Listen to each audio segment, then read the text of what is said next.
Hey everyone, I'm Jamie, and you're watching another episode of Suncrest On Demand.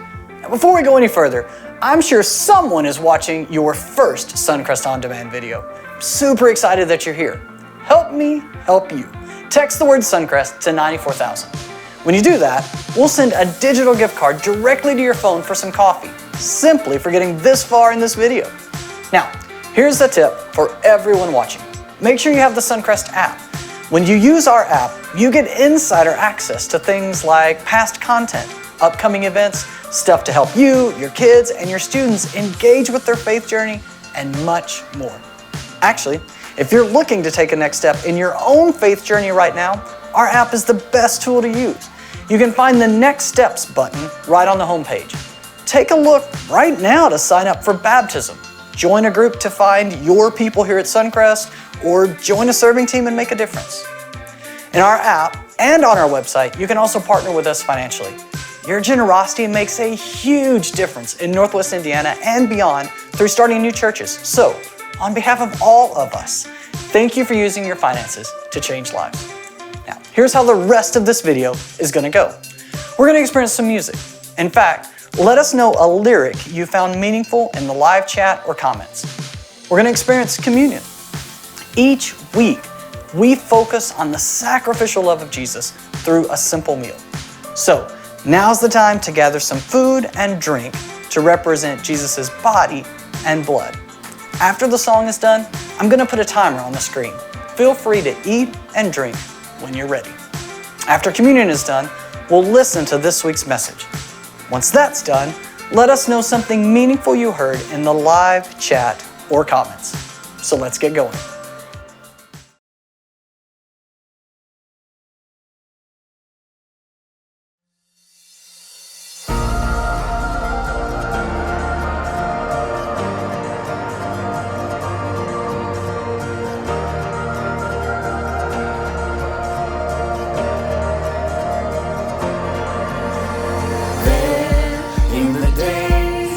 When your heart feels like it's caving in, so there the peace begins.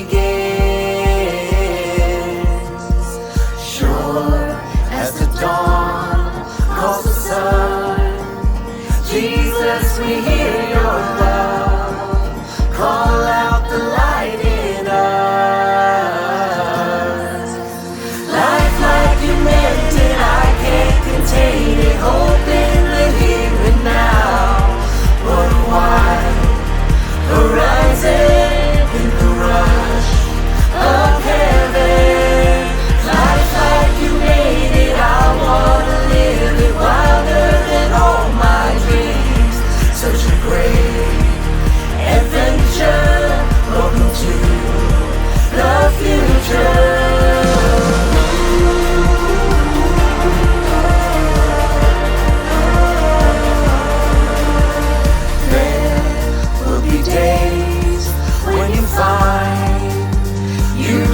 Believe your eyes. Faith brings your world to life. Breathe in the air, it's a gift. Come on, just let it in. Your best days are still ahead. Life like you meant it, I can't contain it. Hope in the here and now. Horizon in the rush of heaven. Life like you made it, I wanna live it wilder than all my dreams. Such a great adventure. Welcome to the future.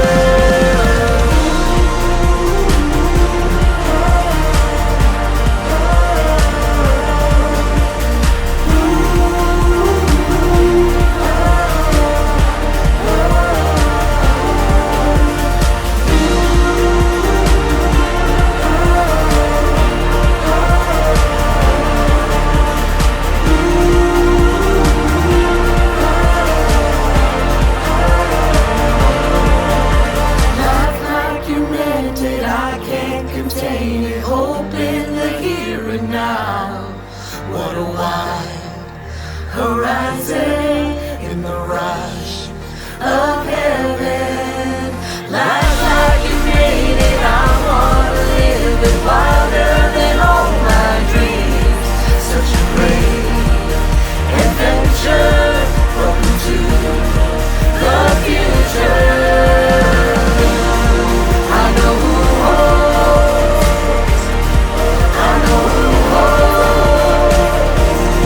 I know who holds tomorrow.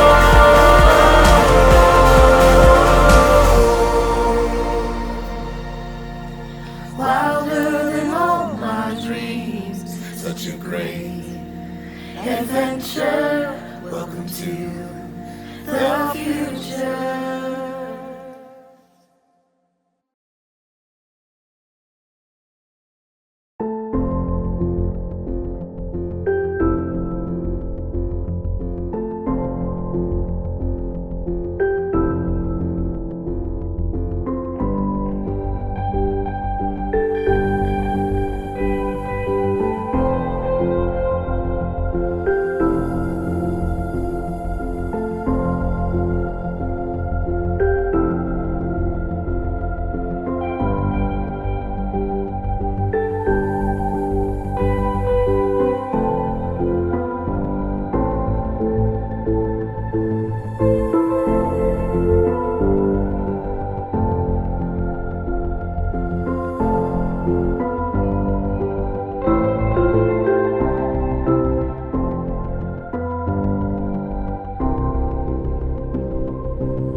I have a life hack for you to start off today. This is for all of you who are parents or will be future parents. Okay, I need you to hear me out. Here's the life hack.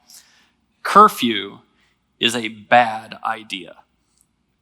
Curfew for your kids is a bad idea. I know it seems like a good idea. I know it seems like you're setting good standards and you're protecting them and keeping them safe. I'm just suggesting to you that if you stop and think about it, curfew is actually a bad idea. Help me out here. How many of you ever had a curfew? Your parents imposed a curfew on you. Okay, many of you did, just like I did.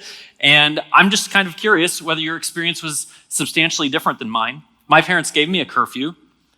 The curfew had zero effect on causing me to leave early. Wherever I was with my friends, I was at a party, whatever it was, the curfew didn't make me leave early. What the curfew did was it made me drive fast. It made me actually drive recklessly. And in the irony of all of this, the intent of the curfew was to preserve my safety and my well-being, but the actual result of the curfew was that I put myself at risk and actually people around me who are at risk. I'm just suggesting to you that maybe curfew is a bad idea. What if instead of telling your children what time they need to be home, instead you told them what time they need to leave? Yeah, just tell them what time they need to leave, because especially in our world today, with the beauty of Find My iPhone, I absolutely can tell and enforce whether they left at the time they were supposed to, and then they can drive home safely. It's gold, isn't it? Now think about this. That idea that something had a good intention or something like that, and then you have a little bit of experience and you realize, oh, it's not working out. There's an unintended consequence to what the rule is. And then I see life a new way and I can come up with a new way to do it. That is essentially where we're heading in this episode 4 of How to Decide. But before we dive into this particular week, let's go back and review the big picture concepts. I've been saying that good questions, of course, lead to good decisions, and those good decisions lead to a good life. Now, I want to mix this up just a little bit because the opposite of this, of course, is also true. So let's live in this for a moment. Bad questions also lead to bad decisions, which leads to a bad life. And actually, one of the whole goals of this series is that you would avoid the life that's marked with regrets, because I don't know a simpler way to categorize a life you don't want than a life that is marked with regrets. Even sometimes you can go through difficult things that were not of your choosing, and they can be very tough, very difficult. You can wonder why they happened, but at least you know it wasn't your choice that landed you in that regretful place. But when you make decisions that lead to a bad life, that's full of regret. And here's the thing. I want you to see the fullness of regret here. Most of the time, if people are in their teens or 20s or 30s, I'm generalizing a little bit here, but if you're in your teens or your 20s or 30s, many of the regrets in life at that stage of life are things that you're doing that you should not do. Actually, when you move past that stage to your 40s and your 50s and your 60s, most of the regrets in people's lives are not doing things that you could possibly do. And you get to the end of your life and you regret actually the opportunities that you didn't take. And just to make this completely full circle, after you and I pass from this life to the next, there is an eternity that awaits us, at least according to scriptures. And that eternity is either heaven, which is forever with God, or hell, which is forever apart from God. And the most common description of people who are experiencing hell, an eternity apart from God, is the gnashing of teeth. And the gnashing of teeth, the grinding of your teeth, is just that sense of, ugh, I missed it. I had the chance. I could have gone a different direction, but I didn't. And now that I didn't, and now here I am. That's the worst regret of all. And all of that bad life, this life or the next life, comes from bad decisions. They come from the choices that we made that end us up there. And the bad decisions always come because we're asking the wrong questions or not asking questions at all. So we've been talking about this proverb that says the prudent see danger and take refuge, but the simple keep going and pay the penalty. So we're on question number 4 this weekend. If you missed the first ones, please go back and watch. It's very important. There's the integrity question. Am I being honest with myself, really? There's the legacy question, which gets at the idea that your life really tells a story about you. People will tell stories about you after you're gone. What story will be told about you? That's your legacy. Last week, we talked about the conscience question, and this is the idea that as I walk through life, things kind of set off alarms sometimes. They ring a bell, they ding something inside of me, and whether that's your conscience or if you're a follower of Jesus, the Spirit itself, those promptings, they should just cause you to pay attention to the tension. Because you have a hold of the steering wheel, the decision maker of your life. And that might be causing you to say, hold on. Now, week 4 here is the maturity question. And this question is simply, what is the wise thing for me to do?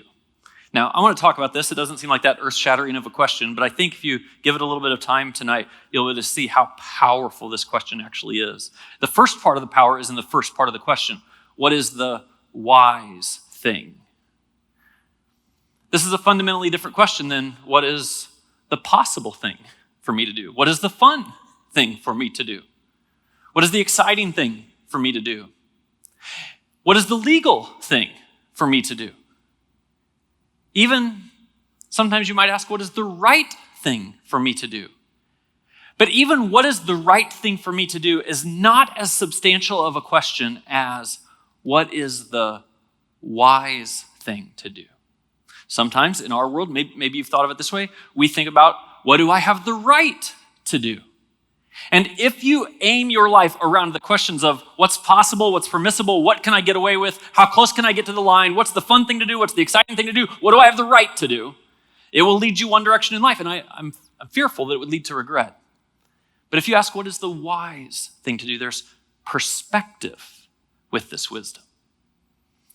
But it's not just what is the wise thing to do. This is actually what is the wise thing for me to do.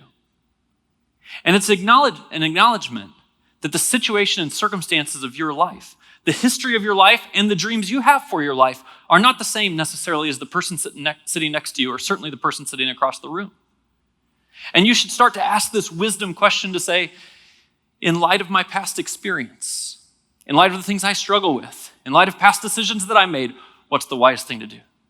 In light of my current situation, not my neighbor's situation, not my parents' situation. In light of my current situation, what is the wise thing to do?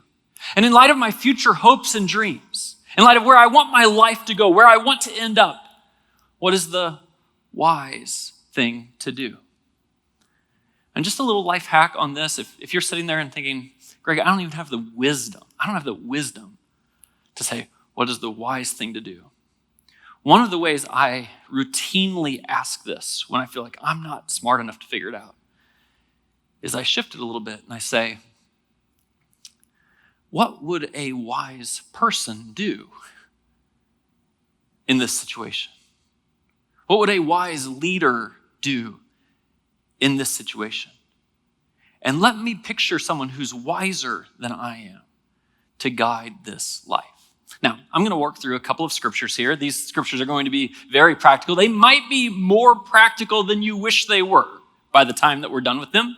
I want you, most of the time I'm inviting you to come and approach the scriptures. And of course, I'm trying to persuade you to sync up your life with the scriptures. I'm actually giving you a little bit of permission today that while I do want you to sync up your life with the scriptures, I want you to be honest and kind of feel how you feel about the scriptures I'm going to read. And it might be that when I come across some of these scriptures, you'll feel like, I disagree with that.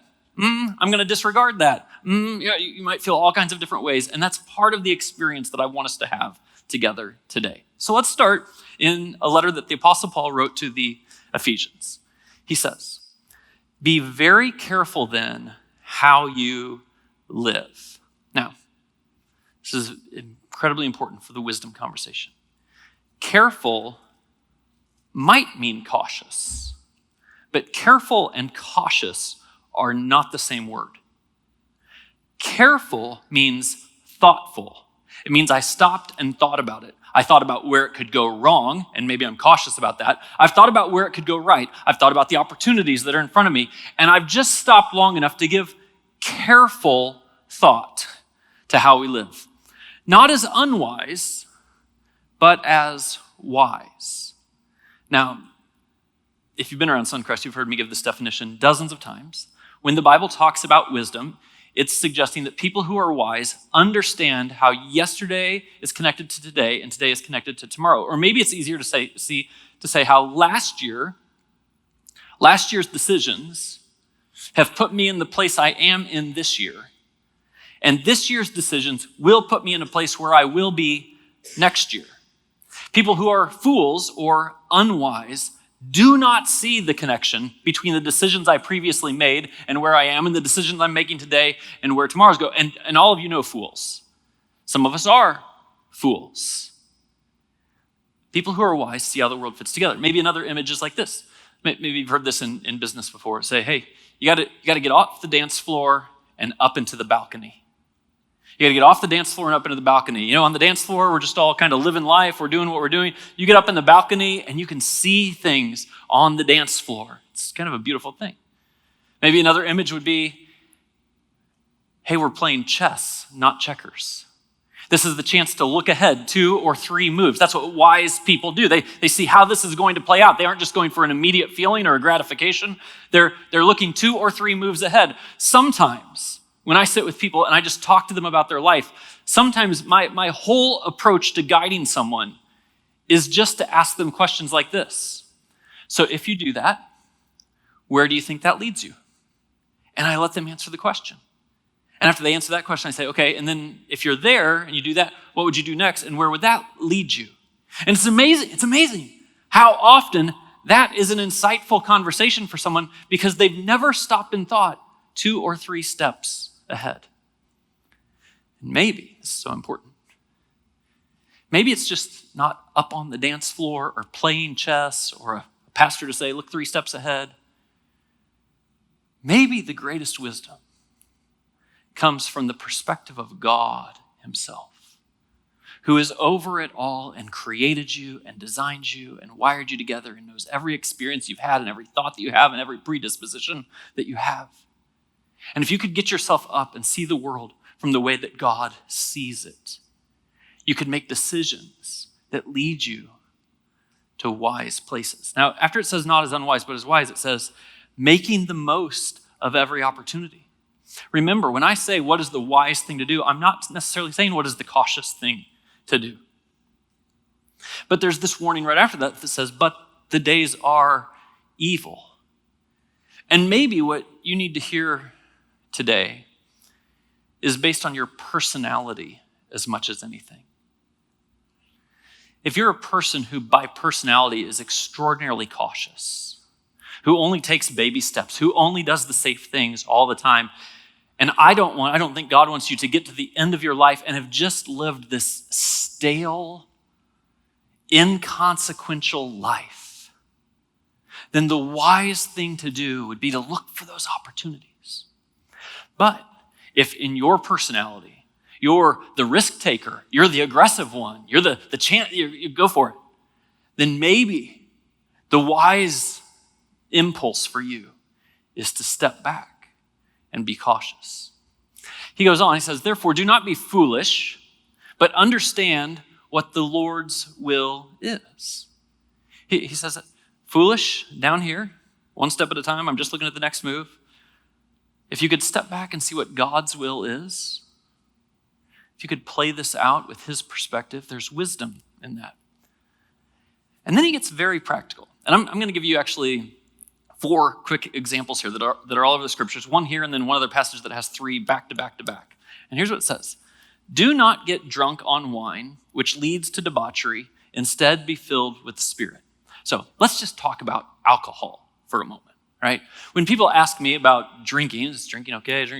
It's always interesting to me how people frame the question, because you can actually hear it sometimes in people's conversation. They frame the question, and the question is, so what can I get away with? How close can I get to the line and not mess up? And the scriptures actually are crystal clear about drinking. It is not sinful to drink alcohol. It is sinful and unwise to get drunk, as it says. And this is kind of the whole point, right? Our bad decisions lead to a bad life. The decision to get drunk leads to debauchery. Debauchery leads to regret. I mean, for more than one person in this room, that's your life. So what would wisdom say? Well, I tell people this all the time. I enjoy a beer. I enjoy a glass of wine. That's good. I just think the wise thing for Greg Lee to do is to never have more than 2 drinks. Never. I just think the wise thing for Greg Lee to do is to never, ever drive if I've had anything to drink. Now, hear this. That's the wise thing for me to do. I'm not saying that's necessarily the wise thing for you to do, but all of us should kind of get up. What's my reasoning? Well, there's lots of reasons for that, and that one of them being not drinking too much has never led to a life of regret. One of them just has to do with me being the person I am. No one needs to see a headline in the Times about Suncrest pastor. That would be horrible. It's just playing it out 2 or 3 steps. That's alcohol. Actually, let me shift to a different passage. The book of Hebrews. Here's some more things that we get at. Do not forget to show hospitality to strangers. I don't know if that's what you were expecting the Bible to say. The Bible says that when you come across someone that you don't know, when new people move into your neighborhood, when you see someone who needs help on the side of the road, Sometimes strangers is aliens or immigrants or foreigners. The complete posture of the follower of Jesus to every stranger out there is a posture of hospitality. It's not carefulness. It's not guardedness. It's not safety first, actually.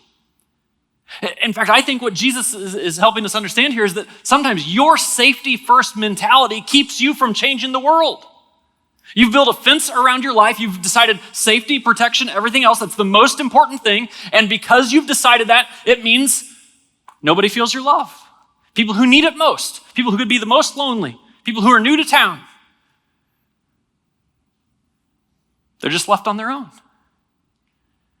But the wisdom says, make the most of every opportunity.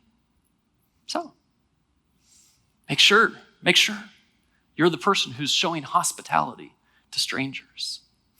Just the next verse, it says this: marriage should be honored by all, and the marriage bed kept pure. Now, this is one of the passages in the scriptures that lead us to conclude that marriage is a covenantal relationship that's God's idea, and that the sexual relationship, any sexual relationship, is designed to be within that covenant. I know what year we live in. I know most people today don't follow that. They think it's crazy. Actually, just so you're all aware, I know most people who attend our church might think, that's a little crazy. That's a little out. That was before birth control. But people ask me all the time, Greg, so what's okay and what's not okay? And I'm just telling you, this wisdom piece is right here. The marriage bed kept pure. By who? By who? Well, marriage should be honored by all. It should be honored before you get married. It should be honored while you're married. It should honor other people's marriages. That there's something unique and vulnerable about a sexual relationship that's beautiful, and it's so beautiful within the promise, the vow, the covenant of marriage. And when it lives outside of that, can you get away with it? Sure you can. Did she get pregnant? Probably not. Probably not. But what's the wise thing to do? And then, since we're talking about sex, let's talk about money too. Keep your lives free from the love of money. And be content with what you have. Now, if keeping the marriage bed pure is countercultural today in Western civilization, then keeping your lives free from the love of money is ludicrous. Like, Greg, we're Americans. This is what we do. We love money. We make money. We especially love the things money can buy. We love to take the trips that money can take us on. We want to retire with the amount of money. We love money so much, sometimes we borrow money so we can spend money. The love of money, this is what we do. And, of course, if you lived with the love of money, if you decided to not have any margin or go over the edges or things like that, you know that yesterday is connected to today. And today is connected to tomorrow. And the wisdom of the scriptures says there's a better way to live, actually. It's a life of contentment that says, actually, I don't need another pair of shoes. I don't need a bigger house. I don't need to prove anything to anyone. I don't need that.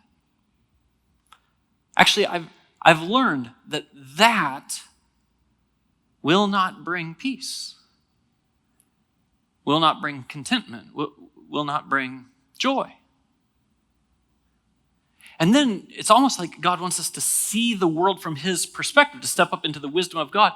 And it says, because God has said, never will I leave you, and never will I forsake you. And it's speaking, please don't miss this, it's speaking to our security. That many, many people think, if I have enough money, then I'm secure. And God's saying, it's not about the money. It's about my presence in your life. So with those very practical examples in mind, you thinking about the wisdom of your life, and maybe when you heard those scriptures, you thought about them and you were persuaded. Maybe you sat there and you thought, yeah, it's kind of old school. Maybe you sat there and disregarded it. One of the things the scriptures does in a very healthy way is when we describe wisdom, it says there are three other options. And all through the Proverbs, there are three kinds of people who are not wise people. They have a different characteristic that get described. And I just want to name those to you today so potentially we could see it in ourselves if that's who we are. So the first other option is someone who's naive. And people who are naive, their phrase is, but I'll be fine. I can do this, I can do that, I can do that. It's going to turn out fine. And of course, naive people think it's going to turn out fine. Here's the thing about being naive. I have never, ever in my life run into somebody, had a conversation with someone, and they said, you know what my problem is? I'm naive. Nobody sees this in themselves. Actually, the way that you see you're naive is you learned the lesson the hard way. And then you look back and you said, I thought it would be fine. Turns out, it wasn't. Now, I don't want to spend an enormous amount of time here, but live with me here just for a moment. Being naive is not an insult from the scriptures. Actually, many times, it's just a description of people who haven't had experiences in life yet. I love young people. I think youth, middle school, high school, college students, people in their 20s, they bring so much to our church. So I want to be careful when I say this, but for most middle school, high school, and college students, you are naive. And that's not an insult. It's just a lack of experience. Why do credit card companies throw hundreds of credit card offers at college freshmen? It's because college freshmen haven't yet had the chance to rack up a lot of debt, feel the regret of that, and move on. Once you've felt the regret of it and you had to dig your way out of it, you don't do it the next time. But they know who they're targeting. There's a certain naivete. There's a naivete about sexual relationships. Because someone who's naive oftentimes would say this, well, it's no big deal. What's it going to hurt? You know, as long as she doesn't get pregnant or I don't get some disease, like it's going to be fine. This is the way that the world is. But of course, that person who's 18 or 25 or they've never been 35 before or 40. They haven't been to the spot in their life where they didn't get the disease and nobody got pregnant. And yet now you're dating the next person and he asks you about your past or she asks you about your past. And then you either have to come clean about it or you have to lie about it, neither one of which seems like a good option. And then maybe you get married and you have kids and you're raising teenagers and you're trying to teach them a certain way, and then they look you in the eye and they say, well, Mom, how did you handle it? Dad, how did you handle it? And then you either have to lie to them or come clean to them and lose some sense of credibility in what you're trying to teach them to do. And this is just the nature of things. If you haven't experienced it yet, naivete is there. And in all realms of life, in many ways, the opposite of wisdom is naivete. I heard someone describe once that they had 30 years of experience and they didn't understand why they couldn't get the next job. And then I heard a conversation with an employer who interviewed them and said, well, actually, you've been working for 30 years, but you don't have 30 years of experience. You have 1 year of experience 30 times. We just keep making the same mistakes. We didn't grow through it.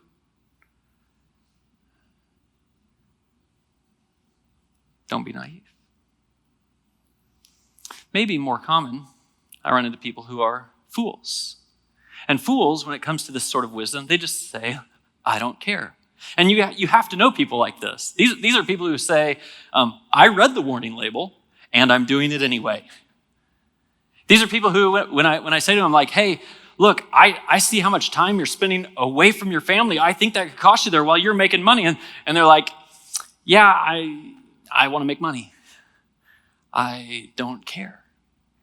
It's almost like they can't connect the dots from the past to the present to the future. And even in spiritual terms, and this is striking to me, maybe it's you, I will have people say to me, I'd say, hey, that's a path where for eternity you would end up in hell. And people just say, I don't care.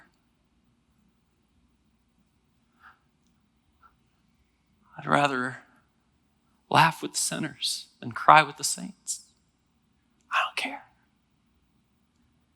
And for most fools, the scriptures describe that telling them something or giving them wisdom is almost never enough to help them see.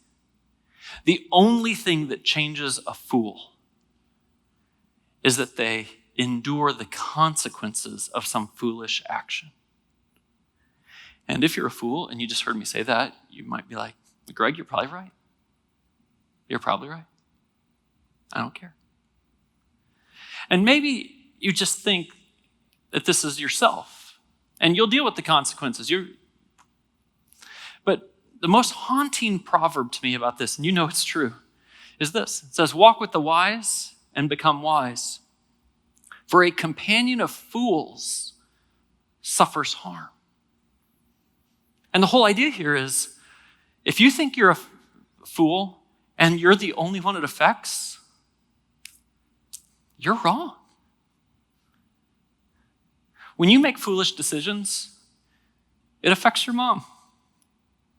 And it affects your marriage. And it affects your kids. And I know I'm living in this eternity thing here for a moment, but I really want to live in it for a moment. Sometimes I'll see guys, could be ladies, but it's usually guys, who say something like, well, I don't care, I guess I'm going to hell. And I always think, that's where you're leading your boys to too, right? That's where you're leading your daughters to also, right? Like, these things don't exist in a vacuum. Your foolishness doesn't just affect you. It's the companion of fools that suffers. The third kind of person, I won't spend much time on this, is just a scoffer.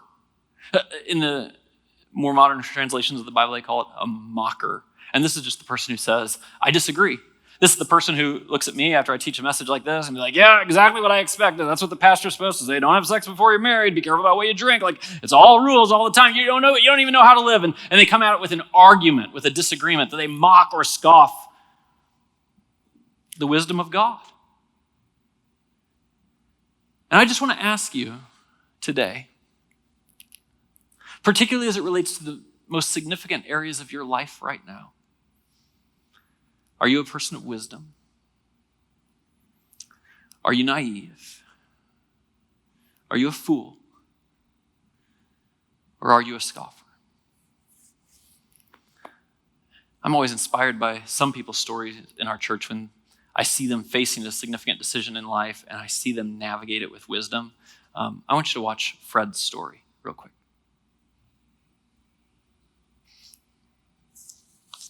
My name is Fred Dobry. I am a born and bred region rat. Proud to say that. I also currently serve as a community group leader here at Suncrest. Shortly after college, we moved to Virginia, my wife and I, and that's where we started our life, started our family. We had our first son after living there for several years. And when we had our first son, we kind of concluded after a couple years that we needed to get back to this area. This is where all our family were located. So we moved back to this area. My employer allowed me to do a working remotely arrangement. And so I've been with that employer, the same employer, ever since I graduated college. A few years ago, an opportunity came before me that was a very generous offer to move to a different company. That company made an offer that aligned well with some of my goals for my career, as well as some of the goals that Kelly and I had for our family. But it did require moving to the Washington, D.C. area. So we had a pretty significant decision that was before us. As my wife would probably affirm, I have a tendency to sometimes, or maybe all the time, make rash decisions in the pursuit of instant gratification. And so, for example, a few years ago, there was a need for us to upgrade my car. It was on its end. It was truly at the hoopty category. And so I came upon this deal. I went out and I went to the dealership and I ended up buying an SUV that was fully loaded. But quite honestly, it was well beyond what we really needed at that time.